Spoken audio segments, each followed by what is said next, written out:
Hello guys, welcome and welcome back to my YouTube channel stitch in time. आज हम आपके साथ इस चिकनकारी सूट के डिज़ाइनिंग को शेयर करेंगे। जैसा आपको पता है क्योंकि समर सीज़न है तो इस टाइम ये बहुत ज़्यादा ट्रेंड पर है। हम आपके साथ इसकी डिज़ाइनिंग बहुत इजी वे में शेयर करेंगे। सो गाइस, चलिए वीडियो को स्टार्ट करते हैं और देखते हैं हमने इसको रिक्रिएट करने के लिए क्या क्या यूज़ करा है। तो हमने इसको रिक्रिएट करने के लिए चिकनकारी का कॉटन फैब्रिक लिया है। ये 2 मीटर्स है और 2 मीटर्स ही हमने कॉटन लाइनिंग का यूज़ करा है। और हम इसके स्लीव्स वाइट रखने वाले हैं, वाइट के साथ डिज़ाइनिंग करने वाले हैं। तो हमने यही जो पिंक वाला है सेम यही चिकनकारी में वाइट कलर लिया है। और जो हमने लेसेस इसको डिज़ाइन करने के लिए ये फ्लावर वाली लेसेस हमने 2 मीटर्स ली थी।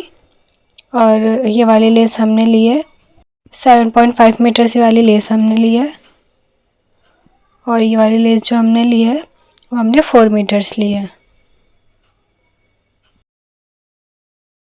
लाइनिंग फैब्रिक को इस तरह से हमने 4 फोल्ड करते हुए सेट कर लिया है। और फैब्रिक को स्ट्रेट करने के लिए एक स्ट्रेट लाइन ड्रॉ कर ली है। अब सबसे पहले हम 3 इंच पर नेक लाइन को मार्क करेंगे और 7 इंच पर शोल्डर को मार्क करेंगे। इस तरह से 1 इंच शोल्डर को डाउन करेंगे। हल्की सी डाउन शेप देते हुए इस तरह से नेक लाइन से शोल्डर को मिला देंगे। अब हम इस तरह से फ्रंट शोल्डर की मार्किंग करेंगे। तो उसके लिए पहले हम इस तरह से 1 इंच पर मार्क करेंगे। उसके बाद इस तरह से हम 3 इंच पर नेक लाइन को मार्क करेंगे, जैसे हमने बैक शोल्डर के लिए करा था उसी तरह से। हमने जहाँ पर नेक लाइन को मार्क करा इस तरह से स्ट्रेट लाइन ड्रॉ कर लेंगे 3 इंच तक। अब हम फ्रंट शोल्डर का भी इस तरह से 1 इंच डाउन करेंगे और इस तरह से डाउन शेप देते हुए नेक लाइन से शोल्डर को मिला देंगे। 7.25 पर आर्म होल को मार्क करेंगे, 14 इंच पर वेस्ट को मार्क करेंगे और 20.5 इंच पर हिप को मार्क करेंगे। गाइस, ये वाली मार्किंग आपको अपने बॉडी मेजरमेंट के अकॉर्डिंग करनी है, लेकिन अगर आपका मीडियम साइज़ है तो आप सेम इसी तरह से मार्क कर सकते हैं जिस तरह से हमने बताया है। अब हम इस तरह से 6.5 इंच पर फ्रंट शोल्डर को मार्क करेंगे और इस तरह से लेग शेपर की हेल्प से इसको शेप दे देंगे। 9 इंच पर बस्ट को मार्क करेंगे और 1.5 इंचेस मार्जिन लेंगे। 8 इंच पर वेस्ट को मार्क करेंगे और 10 इंच पर हम हिप को मार्क करेंगे और सब में हमने 1.5 इंचेस मार्जिन ऐड करी है। फ्रेंच कर्व से हम यहाँ पहले फ्रंट शोल्डर की इस तरह से मार्किंग करेंगे। अब हम इस तरह से पहले शोल्डर के सेंटर को मार्क करेंगे और जहाँ हमने सेंटर को मार्क करा है वहाँ 0.75 इंच इस तरह से मार्क करेंगे और इस तरह से हाफ लाइन ड्रॉ करेंगे। और इसके बाद फ्रेंच कर्व की हेल्प से बैक शोल्डर को भी राउंड शेप दे देंगे। सारे मार्किंग वाले पॉइंट्स को इस तरह से मिला देंगे। उसके बाद हम इसकी लेंथ को मार्क करेंगे। तो हमने यहाँ 40 इंचेस लेंथ को मार्क करा है। जो लाइनिंग वाला फैब्रिक रहता है वो हम 2 इंचेस कम लेते हैं मेन फैब्रिक से, यानी हमारी लेंथ जो रहती है मेन फैब्रिक से 2 इंचेस कम रहती है।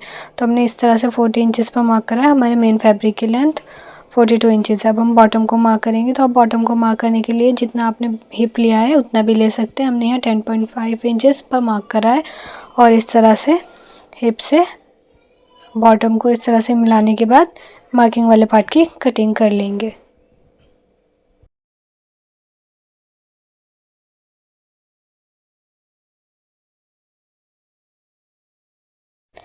देखिए गाइस, हमने इस तरह से 4 फोल्ड करते हुए मेन फैब्रिक को भी सेट कर लिया, उस पर लाइनिंग वाला पार्ट रख लिया है। अब हमने लाइनिंग वाले पार्ट को बिल्कुल मेन फैब्रिक के बराबर ही रखा है, क्योंकि 1.5 इंचेस की इसमें लेस लगेगी और हमारा जो लाइनिंग वाला फैब्रिक रहेगा वो फोल्ड होने के बाद 2 इंचेस कम रह जाएगा और हमारी टोटल लेंथ 42 इंचेस हो जाएगी। मेन फैब्रिक वाला फ्रंट पार्ट और लाइनिंग वाले फ्रंट पार्ट को हम इस तरह से रख लेंगे और इस दोनों पार्ट को इस तरह से बराबर कर लेंगे और इसके फ्रंट शोल्डर और फ्रंट आर्म होल की कटिंग कर लेंगे।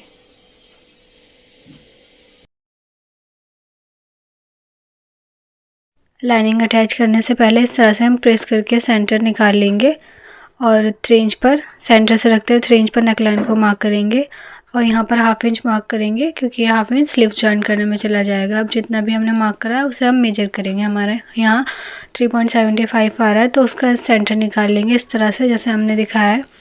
सेंटर निकालने के बाद हमने जो मार्किंग किया उसको इस तरह से मेजर करेंगे। हमारा 4.75 आ रहा है तो हम पूरे पर इस तरह से रखते हुए 4.75 इंच का मार्क कर लेंगे पूरा लास्ट तक, और दोनों साइड मार्क करना है क्योंकि हम दोनों साइड लेस लगाने वाले हैं, इसलिए हम 4.75 ही वाला मार्क पूरे लास्ट तक मार्क कर लेंगे। अब हम ये वाली लेस को इस तरह से रखते हुए अटैच करेंगे। बस हमें यहाँ ये ध्यान रखना है कि ये जो हमारी फ्लावर वाली लेस है इसका सेंटर हमें मार्क पर रखना है। जो मार्किंग वाला पार्ट है उस पर फ्लावर का सेंटर आना चाहिए। तो हमने इस तरह से रखते हुए देखिएगा इसको अटैच कर लिया है। ये लेस को हमने बिल्कुल भी खींचा नहीं है, बहुत हल्के हाथ से आराम से इस तरह से सेंटर को, फ्लावर के सेंटर को हमारी मार्किंग वाले पर पार्ट पर रखते हुए इस तरह से हमने ये वाली लेस को अटैच कर लिया है। देखिएगा हमने ये वाली लेस को सेंटर वाले स्टिच लगाते हुए अटैच करा था, लेकिन जब हमने सेंटर वाले स्टिच लगाई तो उसका लुक कुछ ऐसा आ रहा था जैसे ये वाली लेस का आ रहा है। देखिए ये साइड से बिल्कुल उठ रही थी, इसका लुक बिल्कुल भी अच्छा नहीं आ रहा था, फिनिशिंग नहीं दिख रही थी। तो हमने ये सेंटर लेस जो सेंटर वाली स्टिच है उसे लगाने के बाद साइड्स में भी दोनों में सिलाई लगाई है। हमने फैब्रिक में लाइनिंग को अटैच करने के लिए सेंटर वाली एक स्टिच लगा ली है पूरी लास्ट तक। उसके बाद हम ये वाले फैब्रिक ग्लू का यूज़ करेंगे और इससे हम पूरे पर लाइनिंग को अटैच करेंगे जैसा हमने दिखाया ना, इसी तरह से। अब हम नेक की शेप की कटिंग करेंगे तो उसके लिए हमने 3 इंच विड्थ ली है और 0.75 इंचेस मार्जिन ऐड किया है। गाइज ये वाला मार्जिन आपने 1 इंच नहीं रखना है, 1 इंच ज़्यादा हो जाता है, 0.75 ही लेना है। और हमने इसकी लेंथ 4 इंचेस ली है। अब हम इस तरह से इसका एक बॉक्स बना लेंगे। उसके बाद हम यहाँ पर 1.5 इंचेस पर इस तरह से मार्क करेंगे और ये वाली जो लाइन है उस पर हम 0.25 इंच पर मार्क करेंगे। 0.25 इंच पर मार्क करने के बाद पहले इस तरह से हम नेक को राउंड शेप दे देंगे। अब हम यहाँ पर हल्का सा वी शेप ड्रॉ करेंगे। जो हमने 0.75 इंच पर मार्क करा था उसी को लेते हुए इस तरह से हम हल्का सा वी शेप ड्रॉ करेंगे। वी शेप ड्रॉ करने के बाद इस तरह से हम 0.75 इंच का मार्जिन लेते हुए इसको पूरा मार्क कर लेंगे और उसके बाद इसकी कटिंग कर लेंगे। अब हम नेक को फैब्रिक पर पेस्ट कर लेंगे और उसके बाद हम राइट साइड इस तरह से रखते हुए नेक की शेप को फॉलो करते हुए इसको स्टिच कर लेंगे। अब हम यहाँ पर 0.75 इंच का इस तरह से मार्जिन लेते हुए और पहले राउंड को कट करेंगे और यहाँ पर छोटे छोटे से कट्स लगा लेंगे। उसके बाद हम ये वी जो शेप है उसको सेंटर से कट कर देंगे। नेक पर रफ स्टिचिंग लगाने के बाद अब हम इस तरह से सेंटर को मार्क करेंगे। जो हमारा पहले से सेंटर मार्क था हम यहाँ पर 10 इंच पर इस तरह से मार्क कर लेंगे। 10 इंच पर मार्क करने के बाद अब हम ये वाली जो जॉइंट लेस होती है उसको इस तरह से रखते हुए, जैसा हम दिखा रहे हैं इस तरह से रखते हुए नेक पर स्टिच करेंगे जहाँ तक हमने मार्किंग की है वहाँ तक। पहले हम इस तरह से लेस को फोल्ड करेंगे, उसके बाद हम ये वी नेक जहाँ से हमारा स्टार्ट हो रहा है वहाँ पर रखेंगे और पहले इसको ऊपर इस तरह से स्टिच कर लेंगे। ऊपर वाले पार्ट पर पहले स्टिच करने के बाद इसको इस तरह से घुमा लेंगे। उसके बाद अब हम यहाँ से ये सेंटर वाला पार्ट है वहाँ से पूरी लास्ट तक लेस को स्टिच कर लेंगे और जहाँ हमारा मार्क आ रहा है वहाँ पर इस तरह से लेस को कट करके फोल्ड करने के बाद ऊपर वापस हम लास्ट तक दूसरी साइड स्टिच कर लेंगे और सेम इसी तरह से हमने दूसरी साइड भी ये वाली लेस को अटैच करना है। अब हम बैक नेक की कटिंग करेंगे तो उसके लिए हमने 3.75 इंचेस नेक की लेंथ ली है और उसकी विड्थ हमने 2.75 इंचेस ली है। अब हम इस तरह से राउंड शेप देते हुए इसकी कटिंग कर लेंगे और 22 स्टेप से इसको इस तरह से स्टिच करते हुए रेडी कर लेंगे। फिटिंग वाले मार्क को दूसरी साइड भी ट्रेस कर लेंगे और अब हम इसके साइड्स में फिटिंग लगा लेंगे। देखिएगा इस फिटिंग लगाने के बाद अब हम ये वाली लेस को इस तरह से दोनों साइड्स के बॉटम पर अटैच करेंगे, फ्रंट वाले साइड पर भी और बैक वाले साइड पर भी। जो हमारा वी शेप आ रहा है उस पर इस तरह से रखते हुए ये वाली लेस को हम अटैच कर लेंगे। ये ध्यान से करना है क्योंकि दोनों साइड हमारा वी शेप आ रहा है, तो जिससे हमारी ये दोनों साइड इक्वल आएँ। अब लेस अटैच करने के बाद ये वाला जो हमारा फैब्रिक रहेगा उस पर हम हेमिंग कर लेंगे। हेमिंग करने के बाद देखिए गाइस, ये इस तरह से इसको एकदम फिनिशिंग से इसका लुक इस तरह से दिखेगा। अब हम स्लीव्स की कटिंग करेंगे, तो उसके लिए हमने जो वाइट वाला फैब्रिक लिया उसकी लेंथ 13.5 इंचेस है, और जो हमने कुर्ती वाला फैब्रिक लिया है यानी पिंक वाला, इसकी लेंथ 5.5 इंचेस है। सबसे पहले हम इसको और इसको एक साथ स्टिच कर लेंगे। स्टिच करने के बाद अब हम ये वाली लेस को इस तरह से रखते हुए स्लीव्स के बॉटम में अटैच करेंगे। जैसा हमने दिखाया, 1/2 इंच का मार्जिन लेते हुए पहले इस तरह से पूरे बॉटम पे ये वाली लेस को अटैच कर देंगे। लेस को अटैच करने के बाद अब हम ये वाले मार्जिन को इस तरह से रखेंगे और इस पर एक स्टिच और लगा लेंगे। अब हम स्लीव्स की कटिंग करेंगे, तो उसके लिए हमने स्लीव्स की लेंथ 16.5 इंचेस ली है, और स्लीव्स को शेप देने के लिए पहले यहाँ पर 4.5 इंच पर इस तरह से मार्क कर लेंगे और एल्बो को मार्क करेंगे। एल्बो की मार्किंग 10.5 इंचेस पर करेंगे। वैसे 10 इंचेस पर रहती है, लेकिन 1/2 इंचेस तो ऊपर से सिलाई में चला जाएगा, तो वो 10 इंचेस ही रह जाएगी। 6 इंच पर हमने स्लीव्स के बॉटम को मार्क करा है, 1 इंचेस हमने मार्जिन ऐड करी है, और 6 इंच हमने यहाँ पर मार्क करा है एल्बो को, क्योंकि हम इसे थोड़ा सा लूज़ रखने वाले हैं इसीलिए। अब हम इस तरह से आर्म होल को मार्क करेंगे, तो हमारा आर्म होल 8.5 इंचेस है। 8.5 इंचेस पर मार्क करेंगे और इसमें हम 1.5 इंचेस मार्जिन ऐड कर देंगे। अब हम स्लीव्स को शेप देने के लिए इस तरह से 2.5 इंच पर मार्क करेंगे। क्योंकि ये लाइट फैब्रिक था इसलिए हमने इस पर ज़्यादा डार्क मार्किंग नहीं की है, लाइट मार्किंग की है। अब हम इस तरह से फ्रंट स्लीव्स की शेप देने के लिए 0.75 इंच पर मार्क करेंगे और फ्रेंच कर्व की हेल्प से स्लीव्स को इस तरह से राउंड शेप दे देंगे, और इसके साइड्स को इस तरह से आर्म कर्व की हेल्प से शेप दे देंगे, और इस तरह से हम मार्किंग वाले पार्ट की कटिंग कर लेंगे। ये वाली लेस से अब हम स्लीव्स पर डिज़ाइनिंग करेंगे, तो उसके लिए हमने ऐसे ही रैंडमली मार्क किया है। जस्ट हमने गैप देखा है, जो गैप हमने 1.5 इंचेस का लिया है। अब हम इस तरह से रखते हुए इक्वल गैप देते हुए वाली लेस को इस तरह से अटैच करेंगे पूरे स्लीव्स पर। पहले यहाँ पर इस तरह से बस एक पूरी लास्ट तक आएगी लेस, और जो आएंगी वो हाफ हाफ आएंगी इस तरह से, जैसे हमने दिखाया है। इस तरह से ये वाली लेस को हम अटैच करेंगे। देखिए गाइस, इसका जो हमने गैप लिया है 1.5 इंचेस लिया है।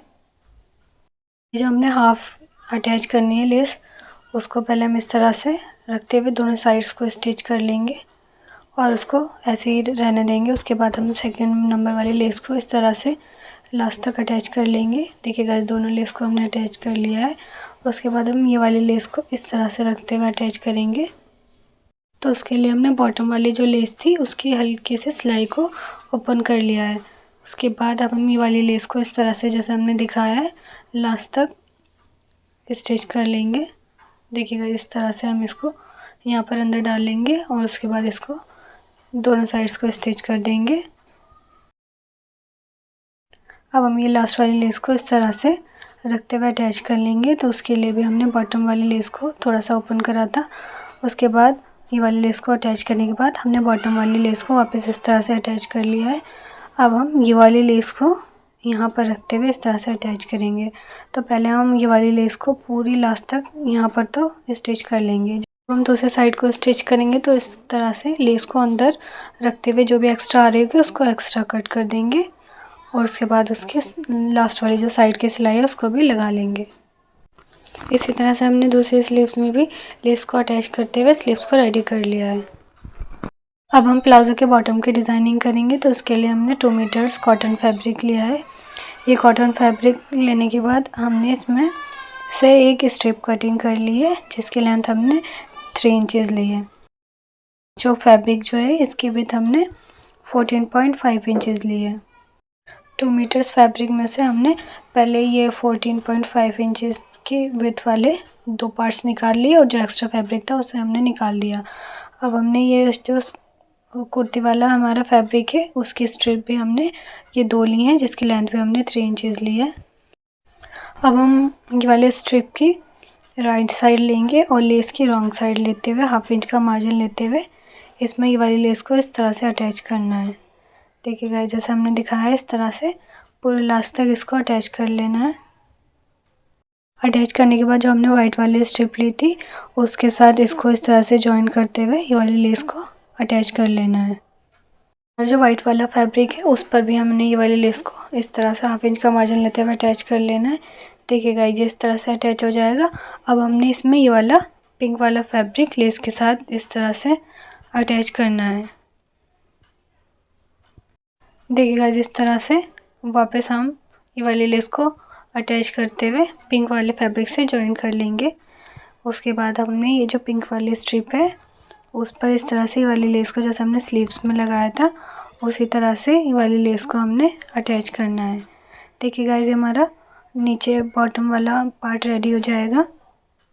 देखिए इस तरह से हमने रॉन्ग साइड रखते हुए और वाइट वाली फैब्रिक की राइट साइड रखते हुए इस तरह से वाली लेस को इसमें अटैच कर लेना है। सारी स्ट्रिप्स को हमने लेस के साथ अटैच कर लिया है। अब हम इस पर एक फिनिशिंग की स्टिच लगा लेंगे। जहाँ पर जितने भी जॉइंट आ रहे हैं सब पर हम ये वाली फिनिशिंग स्टिच लगाएंगे। देखिए गाइस, ये इस तरह से हमारा बॉटम वाला पार्ट रेडी हो जाएगा। इस वीडियो में हमने आपके साथ प्लाज़ो की सिर्फ बॉटम डिज़ाइनिंग को शेयर करा है। अगर आप प्लाज़ो की कटिंग एंड स्टिचिंग की फुल डिटेल वीडियो देखना चाहते हैं तो वो हमारे चैनल पे है, लिंक मैं डिस्क्रिप्शन बॉक्स में मेंशन कर दूँगी, आप वहाँ से देख लीजिएगा। सो गाइज़, ये कंप्लीट होने के बाद इसका लुक कुछ इस तरह से आएगा।